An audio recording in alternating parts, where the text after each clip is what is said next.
உங்கள் அனைவருக்கும் வணக்கம். நாங்கள் ஜோதிடர் குபேந்திரன்.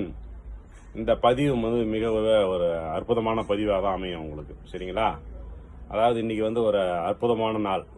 அதாவது இன்னைக்கு மாலை, அதாவது ஆடி மாத பௌர்ணமி இன்னைக்கு வருதுங்க. சாயந்தரம் 6:20க்கு, இன்னைக்கு செவ்வாய்க்கிழமை இல்லையா, 6:20க்கு பௌர்ணமி ஆரம்பிச்சு மறுநாள் நாளைக்கு புதன்கிழமை இரவு 8:06 வரைக்கும் இருக்குங்க. அதனால இந்த நாளை வந்து நீங்க வந்து நிறைய ஒரு எல்லா வகையிலும் மன ரீதியா, உடல் ரீதியா, பொருளாதார ரீதியா கஷ்டப்படுறவங்க இதை பயன்படுத்திக்கங்க. சரிங்களா? அதாவது ஒன்றும் இல்லைங்க. இன்னைக்கு மாலை என்ன பண்ணுங்க, 6:30 மணிக்கு மேல ஒரு செம்பு செம்பு பாத்திரமா இருக்கணும், இல்லைன்னா வந்து மண் களையமா இருக்கணும். இதில் எதனா ஒன்று எடுத்துக்கங்க. அகண்ட பாத்திரம் ஒன்று எடுத்துக்கிட்டு அதில் ஒரு 1/2 லிட்டர் தண்ணி கொஞ்சம் விட்டுடுங்க. அதில் வந்து கொஞ்சோண்டு பச்சை கற்பூரம், 2 ஏலக்காய் போட்டுடுங்க.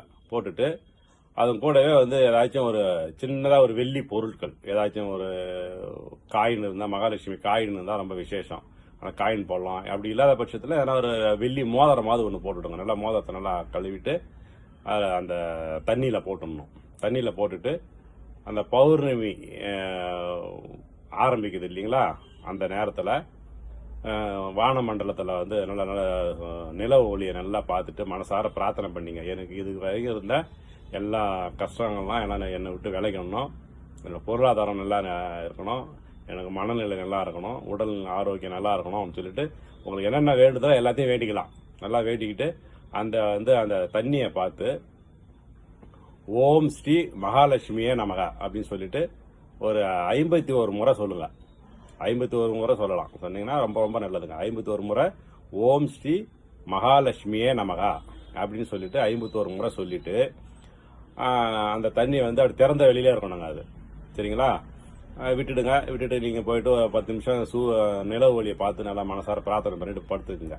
காலையில் எழுந்ததுமே என்ன பண்ணுங்க, ஒரு மலை ஜலம் கழிச்சிட்டு பல் தொலைக்கிட்டு அந்த தண்ணியை எடுத்து ஒரு ஏதாச்சும் ஒரு மா இலை கொத்து கிடச்சிதுன்னா, இல்லைன்னா வெத்தலை எடுத்து அந்த தண்ணியை வந்து வீடு முழுக்க தெளிச்சு விட்டுடுங்க. அதுவும் குறிப்பாக அவங்க இந்த பணம் வச்சு புழங்குற இடத்தெல்லாம் பார்த்தீங்கன்னா, அதாவது நல்லா தெளிச்சு விட்டுடணும். நல்லா தெளிச்சு விட்டுட்டு நீங்களும் வந்து குளிச்சதுக்கு அப்புறமா ஒரு ஸ்பூன் வீட்டில் இருக்கிறவங்க சாப்பிடலாம் அந்த தண்ணியை. சரிங்களா?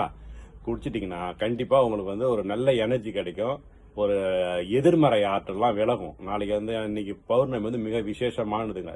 சூரியனும் சந்திரனும், சூரியன் வந்து நட்பு பெற்ற கடகராசிலையும், சந்திரன் வந்து தன் வீட்டை நேருக்கு நேராக பார்க்குறாருங்க.